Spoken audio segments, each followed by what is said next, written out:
In the year 1864, in the December of that year, to be more exact, James Murray, barrister at law, did a lot of grouse shooting. During the last few days of the season, he made several trips across the northern moors after the elusive and soon-to-be prohibited birds. December. The wind was due east. The moors were bleak and wild. On his last expedition, the very day before the ending of the season, James Murray became hopelessly lost. The first feathery flakes of a coming snowstorm fluttered down upon the heather, and a leaden evening was closing in all around. The purple moorland melted into a range of low hills. There was not the faintest smoke wreath, not the smallest cultivated patch, or fence, or sheep track. The world had changed, become hostile, alien. Murray shouldered his gun and pushed wearily forward, on and beyond midnight.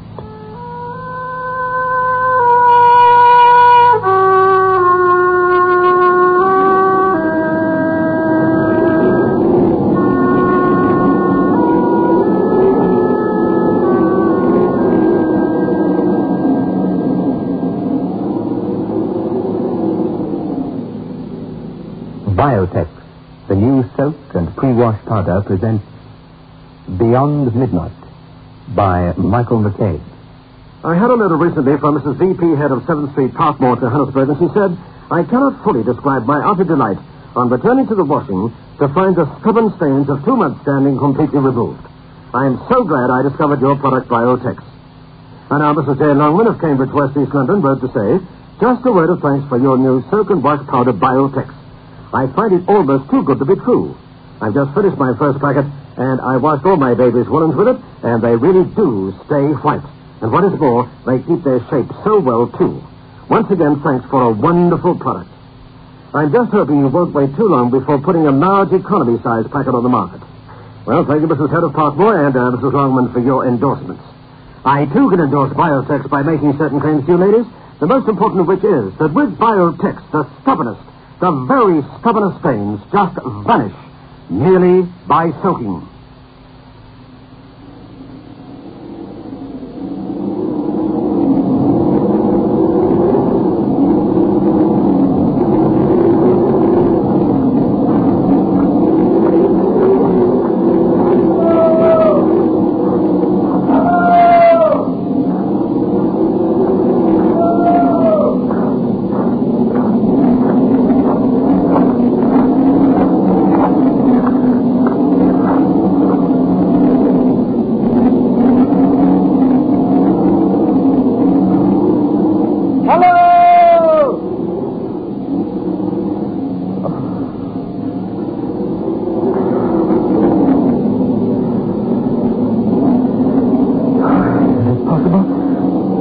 On thus throughout the whole of the night, walking. Will there not come a time when my limbs simply fail me? Walking in circles. Circles. Hello! Oh, can you hear me? Here, this way, here. Can you find me? Here. I'd almost given up. I'd begun to think of falling down and sleeping. I must have been walking in circles. Thank God. What for? Praise be. What for? Well, for you, of course. I began to feel I should be hopelessly lost in the snow. Well, then, folks do get cast away hereabouts from time to time. And what to hinder you from being cast away likewise? If the good Lord is so minded that you and I shall be lost together, friend, we must submit. But I don't mean to be lost without you. How far am I now from Golding? A good 20 miles, more or less. And the nearest village? The nearest village is Wyke, and that's 12 miles to the side. Where do you live, then? Out yonder. I pray you, keep that lantern steady. You're going home, I presume? Maybe I am. Then I'm going with you. Oh, it ain't no use. He won't let you in. Not he. We'll see about that. Who is he? The master. And who is the master? That's not to you. Well, lead the way, please. And I'll engage that the master shall give me supper and lodging tonight. You can try. Wait, man, wait. I've got for long enough. I can't afford to do this without anyone to rest in the world.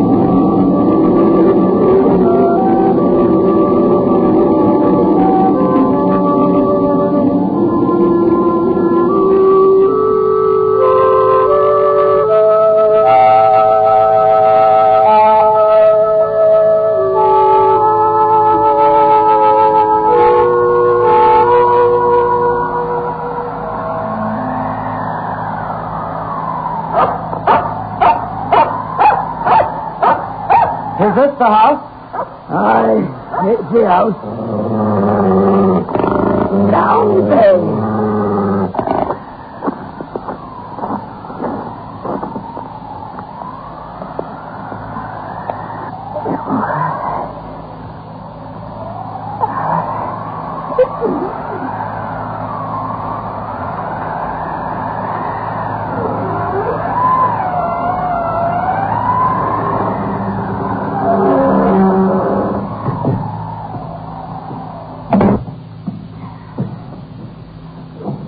Wait here.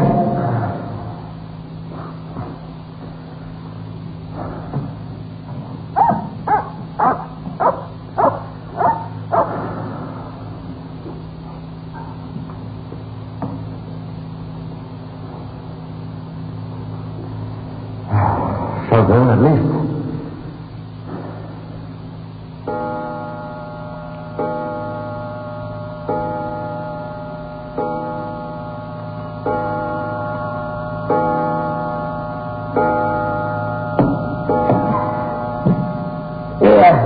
That's for you.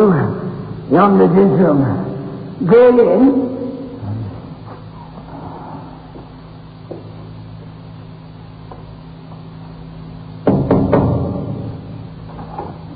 Who are you? How came you here? What do you want? James Murray, barrister at law. On foot across the moor. Meat, drink, and sleep. Mine is not a house of entertainment. Jacob, how dared you admit this stranger? I didn't admit him. He followed me over the moor and shouldered his way in before me. I'm no match for 6'2". And pray, sir, by what right have you forced an entrance into my house? The same by which I should have come to your boat if I were drowning. The right of self-preservation. Self-preservation. There's a foot of snow on the ground already. It'll be deep enough to cover my body by daybreak.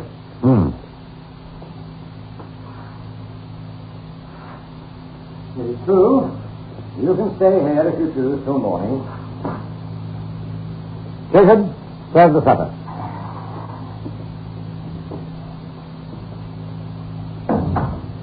Be seated. Your manners are excellent, my friend. But you have a very fine head, like a poet's. Kind of scientist you must be if this room's a telescope. Pictures, saints and devils, geological specimens, microscope. And is there an organ there in the corner? Books, and more books. Enough to keep a keen man busy for a year. And why do you not speak to me, blasted? You don't even know your name. But Dad, you look like a big from Beethoven. I wonder if you would consider it bad taste if I drew nearer the fire.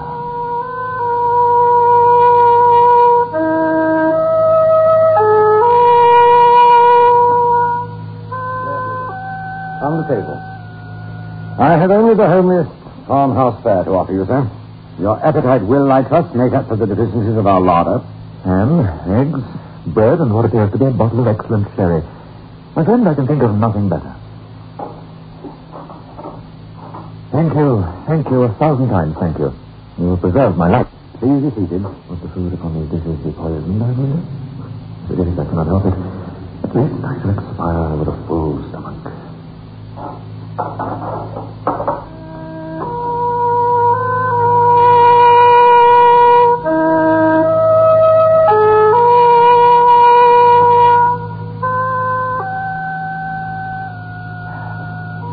Was probably the finest meal I've ever tasted. Thank you. To a castaway on a desert island in a storm, a glass of uncontaminated water and a crust would seem manna from heaven. I have lived here in semi-retirement for 23 years. During that time, I have not seen as many strange faces. I have not read a single newspaper. You are the first stranger who has crossed my threshold for more than 4 years. Will you favor me with a few words of information about the outer world from which I have been parted for so long? Interrogate me, sir. I am heartily at your service. My inquiries will relate primarily to scientific matters. If you are not a student of science, no matter. Answer to the best of your ability.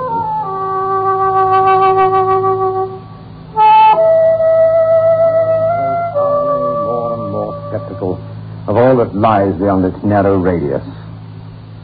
Show me any fact in physics, in history, in archaeology, which is supported by testimony. I believe he has forgotten my presence.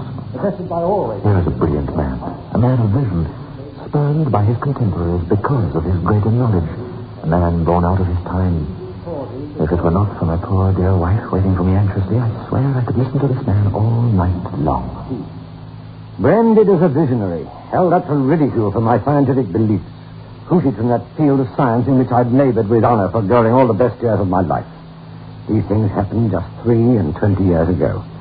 Since then, I have lived as you see me living now, and the world has forgotten me. And I have forgotten the world. And there, sir, you have my history. It is a very sad one. But it is a very common one. I have only suffered for the truth, as many a better man has suffered before me. You shall have more sherry. Pray, why do you look suddenly so anxious? I was thinking of my wife, my poor little wife. We have only been married 4 months, and she'll be waiting for me, watching for me, not knowing anything about my fate. I promised, you see, that I should return before dark.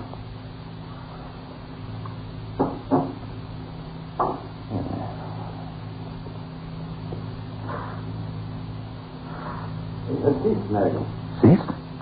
Oh, if only it were possible. But no, it is impossible. Walk 20 miles across the moor, even if I could find my way. Walk 20 miles? What are you thinking of? My poor wife. She'll be breaking her heart with suspense and terror. Where is she at this moment? At Dwolding. At Dwolding. Yes, it is true. The distance is 20 miles. Are you very anxious to save the next 8 or 10 hours? So anxious, I would give 10 guineas at this moment for a guide and a horse. Your wish can be gratified at a less costly rate. The night mail from the north, which changes horses at Dwolding, passes within 5 miles of this spot. It will be due at a certain crossroad in about an hour and a quarter. If Jacob were to go with you across the moor and put you onto the old coach road, you could find your way, I suppose, to where he joins the new one. Easily, gladly. The snow lies deep. A glass of Escobar before you start. There are pleasanter journeys than the one you are contemplating this night. James Murray drank the spirit, and it went down like fire, liquid fire, and took his breath away. There was more than one instance during the next 2 hours or so when he wished fervently that he had stayed with the self-exiled man of science, rather than take the path through the snow to the old coach road at night.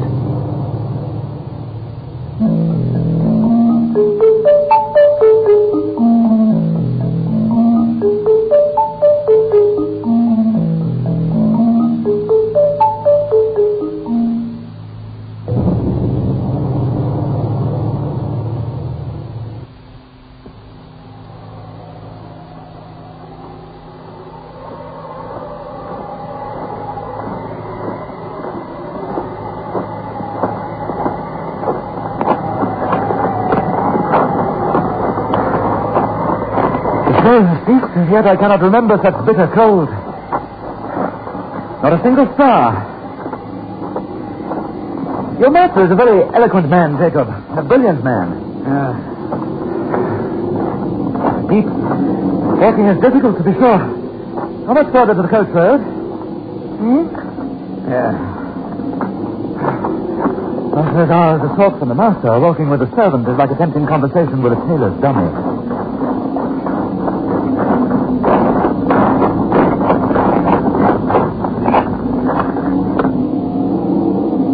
Beyond your road, keep the stone fence to your right hand, and then you can't fail of the way. This, then, is the old coach road. Aye, it is the old coach road. And how far do I go before I reach the crossroads? nigh upon 3 miles. The road's a fair road enough for foot passengers, but 'twas over steep and narrow for the northern traffic. You'll mind where the parapet's broken away, close again the signpost. It's never been mended since the accident. Accident? And what accident was that? Jacob? Beg pardon? What accident? The night mail pitched right over, down into the gully below. A good 50 feet or more. Just the worst bit of road in the whole country. Oh, horrible. Were many lives lost? All. 4 were found dead, and t'other 2 died next morning. Oh, terrible. How long since this happened? Jacob, how long since the accident? Just 9 years. Near the signpost, you say. I'll bear it in mind. Good night, Jacob. Good night. And here. Thank you. I'm deeply obliged to you. Good night, sir. And thank you.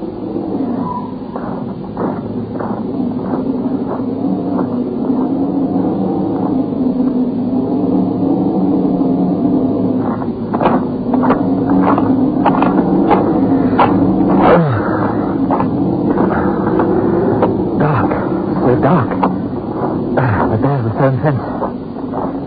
Silent. Solitary. Feel terribly lonely. Lonely somehow. As if I've been deserted by the last man in the world.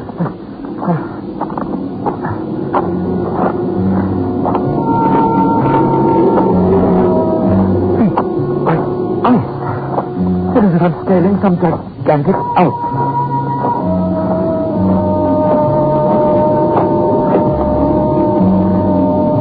Right. Is it? Yes. Jacob, he's coming back again. The fire? No. There's a second light. Parallel. They must be carriage lamps. Must be a private vehicle. But what would be out in a night like this? Yes, it is some coast or the other, but this is impossible. It's coming on fast. Cannot hear a sound.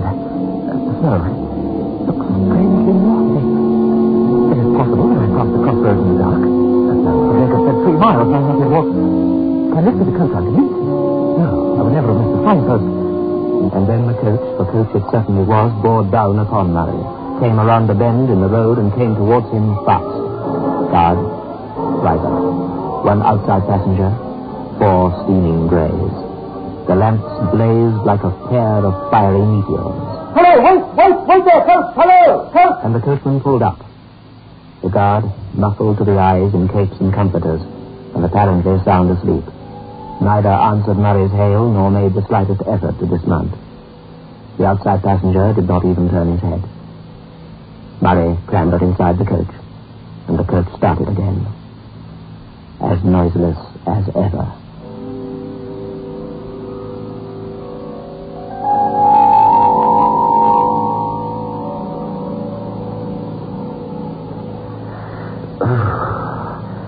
Seems as cold in the coach as it was outside. 3 passengers only. And welcome. The word. This is scarcely the friendliest part of the world I've been in. How intensely cold it is tonight. The winter seems to have begun in earnest. Most friendly. He heard me. I know he did, for he turned his eyes upon me. Damp. Most disagreeable. The smell in here, it's quite... it's like ice. It's warmer in the night air, by far. I can't bear the smell in here. The window down could hardly let in more cold than is already present. Have you any objection to an open window? I said, have you any objection to an open window? Very well, then. I take it you have none? It's rotten. Quite rotten.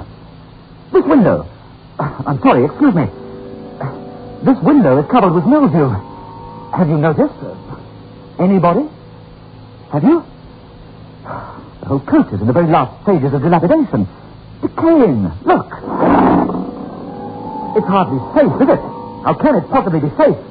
Why, the whole machine is quite foul, and it must have been dragged from some outhouse somewhere. It must have been mouldering away for years. quite deplorable. The regular mail, I suppose, is under repair, yes? The passenger to which James Murray addressed this last remark turned slowly and looked at him.